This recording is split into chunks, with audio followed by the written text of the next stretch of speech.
Good afternoon. Thanks for joining us on Midday at 12:30. I'm Amber Freeman. Hello, everybody. I'm Adam Banks. It's rainy out there. I think I saw some snow in the forecast. That means I will not be driving. How are you? I'm doing good. I'm liking the Wednesday vibes we got in the studio. Typically not here on a Wednesday. Oh, I was like, why? What's different? I forget what day it is every day. So. Hump day, your favorite word. Yeah, I'm not a fan of that word. But I do like coming in and seeing you do the news at 12. That was really cool. I never got to see you do it live, so you're really professional. What's amazing about that is how different you are compared from the news to this show. It's like you get to let your hair down a little bit on this show. Well, I appreciate the compliment. Serious. I don't know about that. I mean, you're talking about, I think people always ask because they're always like, oh, you're fun and you're kind of crazy, which is probably true on Midday. But on news, I'm the same person. You're just speaking about completely different subjects. So I 100% believe that you have to give respect to the content you're talking about compared to the content we're talking about here. Not to say it's it is less serious, let's say that. A little goofy sometimes, let's be honest. We were talking about red Oreos yesterday. Oh, was that? No, that was the day before. Oh, the day before, okay. They all run together. Well, kinda. And people do ask that a lot of times, but when you start the news with a breaking story, with an identity of somebody who's murdered, you're going to have a completely different tone than you are talking about red Oreos. Yeah, and it puts you in a certain mood reading those stories all the time. So I can see where you have to be a little bit more. Are you calling me moody? Straight-faced? No, you just seem so serious, but you explained it so well of why you have to be like that. Oh, thank you. We have a fun story right now. Speaking of being serious on the news, I don't know if you've seen this because it's been going around for a couple of days now, but it's worth watching. A North Carolina reporter, he gave online viewers a hilarious weather report last week. I wish that we could do this. Justin Hinton, he was on Facebook Live last week as a part of his station's weather coverage, right? He says he accidentally activated a filter generator. Filters started popping up while he did his report, and he had no idea what was happening until he stepped off the camera. The clip is going viral. He's even been featured nationally. This makes me laugh so much. And Hinton says he's just happy he was able to give other people a smile and a laugh.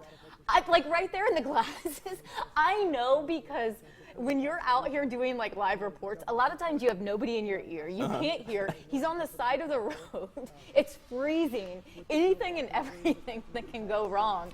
And this is what happens. Like, that's the best thing ever. And you know what's going on in his mind right now. He's thinking this is the worst thing in his career. No, he doesn't even know. Oh, he has no idea these filters are happening. That's the best part. Is he has no idea. You gotta love. He's super serious. You gotta love live TV, but this isn't always a bad thing. Look at the attention it's brought to him, to his station, to his community. Bad publicity, it's not. Publicity is always a good thing. Well, on most occasions. I will argue with that one. But the fun part about this is thankfully it was weather and it wasn't some kind of murder or some kind of horrible homicide report. So, because then I think he probably would have been a little bit more upset. But with that, it was cute. That's true. Speaking of cute, I like to put Adam in uncomfortable situations about dating. Speaking of cute, let's talk about Adam. I thought you were going to say. Yeah, that one fell flat. Reality shows are all about dating, but apparently now it's not just for young little whippersnappers like you call yourself your cute little self. I didn't say that. Adam said that. ABC is now casting, get ready, senior citizens. If you are ready for romance, this is your opportunity. That looks really exciting already. It's from the producers of The Bachelor. The casting call says they are looking for men and women in their golden years. What is the golden years? Applicants have to be legal U.S. residents, active, outgoing, and get this one, guys, because I know a reality star that is not, and there are quite a few. You have to be single. More information is posted on the network's website if you're interested in that. I think this is great. That's awesome. I don't think you're going to see your typical mama and papa on this show either. You're going to see the senior citizens that know how to get down. I don't know what any of that means. I mean, have you ever been to like Las Vegas and you see how these senior citizens are acting out there? I know my grandmother is fun, so that's normal for me. She's going to dance and show you how the New York high kick people do things, and she's loud and fun, and She would actually probably be pretty entertaining on that show. But my Rockettes, that's the word. I just wonder how long this is going to keep the attention span of people. It all depends on the casting. You can't get your typical Mamaw and Papa on there. Also, is there going to be a fantasy suite? Isn't that something on The Bachelor? I don't know. It's a legit question, right? Is it going to get romantic? And how graphic is it going to get, though? Stop. My producer is very uncomfortable. All right, we will change it up for her. Guess what? We have the Kentucky Maker Company. Sandy Savage is here with us after the break. We love when she's here. Stay with us. We'll be right back.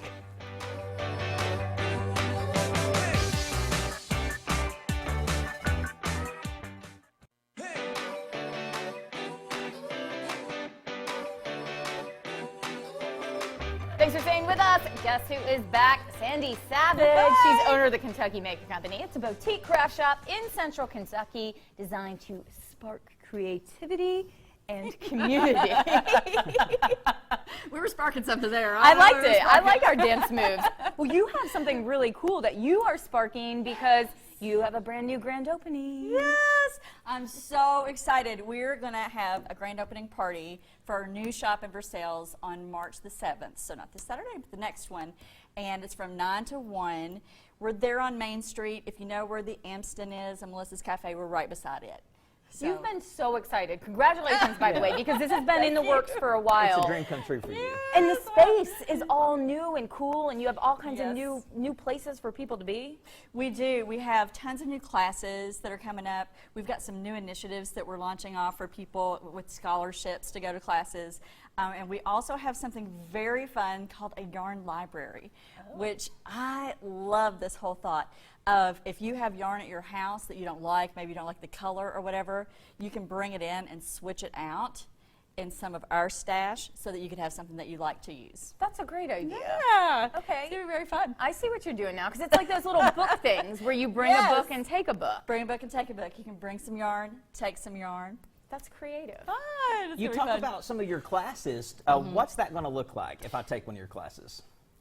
I really want you to come and take one of my classes, Adam. I think you would do great at it. You've already done pretty good. You know, I hear that with such sarcasm, Sandy.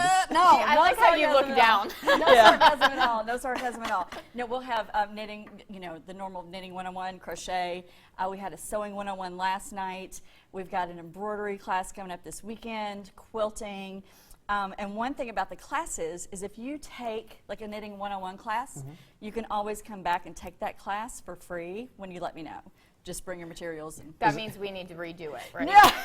Is there if you need a refresher or something, is there a knitting 100, like a prerequisite for the knitting 101? Because I might need to take that. I'm going to do that. That's just a yarn class, so I can teach you about the yarn. Should just start at 1. There you go. All right, Sandy, speaking of starting at 1, we're going to make some pom-poms. We are. I thought, so right now, it's super trending to have pom-poms on everything, whether it's like little bitty pom-poms, little cute pom-poms, great big ones on top of hats, and it's very easy to make. If you've gone into a shop at any point and you see this like weird gadget, I've never seen this gadget. I don't know how to do it. This is a little pom-pom maker. It makes things so easy. There's a thing just to make pom-poms. Just to make cutie pom-poms, and you can crank these out so fast. Okay. So I'm going to start these one. out so I'm going to start one. Let's see what happens. And then I'll show you guys what to do next. So to start them, you pull it loose. You all don't have to do anything. Okay.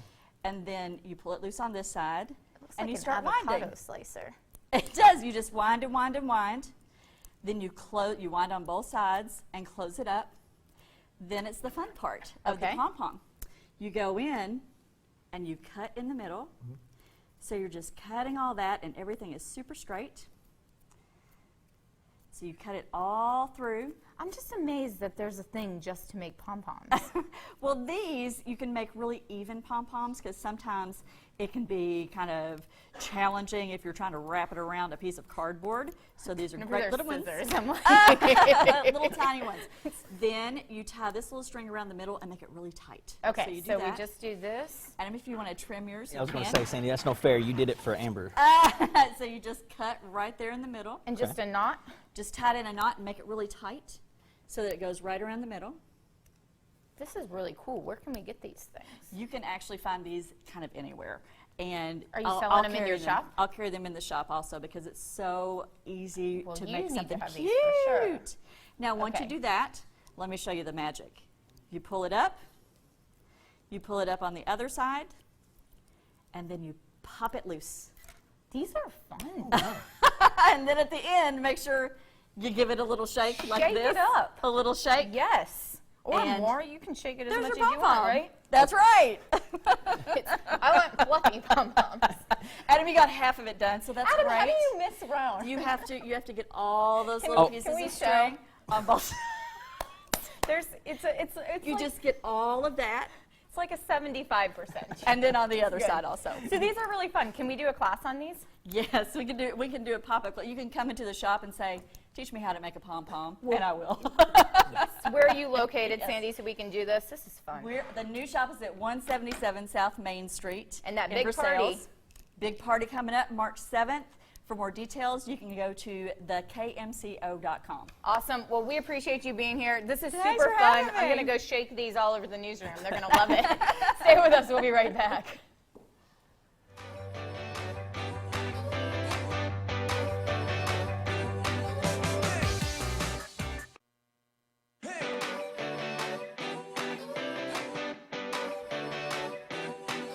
Thanks for staying with us. Guess what? Tomorrow is National Chili Day. Of course, we celebrate all week long, usually, when things happen. So we're celebrating a day earlier.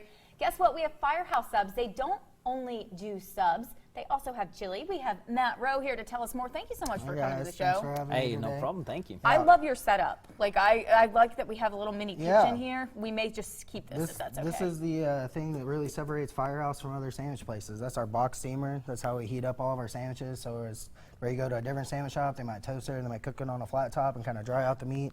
This keeps all that flavor locked into it, and what really separates a Firehouse sub from everybody else. Yeah, I hear it sizzling too. Yeah, that's right. Steam heat. That's the way we do it. Firehouse subs. Well, and there's a huge difference between your sandwiches and so many other places. That's right. Starts with the meat. We got this USDA choice meat. So right now we're doing our pastrami Reuben. This is, like I say, USDA choice meat. Got our Sargento Swiss cheese on there, so really high quality Swiss cheese. Well, let's talk about this. This is your special sub for a limited time offer. This is our limited time offer. You can get this until the end of March. Our pastrami Reuben, like I say, it's we did this once last year, and people loved it so much, so we brought it back for another round. So Another round. You're going to show Yeah, us how that's the right. secret behind this sandwich. So one of the keys to Firehouse is the mayonnaise. Pretty much every sandwich we're going to put mayonnaise on here. I love mayonnaise. Is there a Right. certain amount that you should put on? I mean, you just want to make sure that you cover it end to end, so that That's what I like to everybo- hear. Yeah, you know, you want to make sure that every bite has that same taste. Then we're going to put our Thousand Island dressing on here. Do you make your own I can't even say words. We do not Thousand make our Island? own Thousand Island. Okay, but you have a special one. Yes, we do make our own Cajun mayo for our spicy Cajun chicken sandwich, Okay. which is a very good one. Now this slaw smells so good. Yeah, this is I've just. never said it's- that before It's a in my pretty simple life. slaw. It's a tri-colored, and it's got our own recipe, a sweet mustard, so it's a tangy slaw. Comes in there, probably blocking me. What is this a classic pastrami? I don't even know what the classic normal pastrami is. Yeah, I mean, pastrami is a beef product, so this is a 100% beef product. It's got garlic, coriander, and black pepper that's crusted on the outside of it. That's how it's cooked. That's So what it's kind the of actual separates the meat pastrami. that's called that. That's Okay. correct. Yes. Gotcha. What type of bread is that on? This is our 8-inch white roll. We also have a 8-inch wheat roll. So white and wheat bread, and we have a 4-inch, 8-inch, or 12-inch sandwich. So if you're not too hungry, you can come in and get that 4-inch size, a little more of a snack. Medium's kind of what I normally go for. Large, if you're a hungry fella, come on in and get that large. We're 'cause- saved for later. Yeah, definitely. Cut it in half, get it Yeah. to go box, take the other half home. It's actually the more economical way to do it too. So, so let's see. We're gonna go ahead and pull our pastrami out of here. So it's something we eat hot. We don't eat it cold. No, pastrami. I mean, you could eat it cold if you would like. I personally, I work. With the cheese on We're, it. yeah, we're Firehouse subs, so we like it nice and toasty. Well, let's toasty. talk That's about right. that because you guys were actually started by firemen. We were two fireman brothers. We're actually just had our 25-year anniversary. They opened up in Jacksonville, Florida. A lot of firemen have to try to get a second income to make things meet. So instead of doing working for somebody else, they went and tried out their own sandwich shop. It was a success. They franchised it out. And that's also a big part of Firehouse. What separates us from everybody else is our Public Safety Foundation. Every time you come in, a portion of the sub that you buy is going to go straight to that Public Safety Foundation. We're going to ask you to round up your change to the next dollar. So if your total is $19.80, we're going to ask you to round it up that 20 cents. That 20 cents is just going to go straight to our Public Safety Foundation. Clever. It's Yeah. amazing that the money goes Yeah. to a great cause. Well, we appreciate you being here. This smells amazing. We're going to tear this up. And you have chili. Get out there and That's get that right, tomorrow, chili right? tomorrow. It's supposed to be really cold, possible snow. It's a great day for chili. Matt, thank you so much. Go see problem. Matt Thanks, at guys. Firehouse Subs. They are amazing. Have a good one. We'll see you later.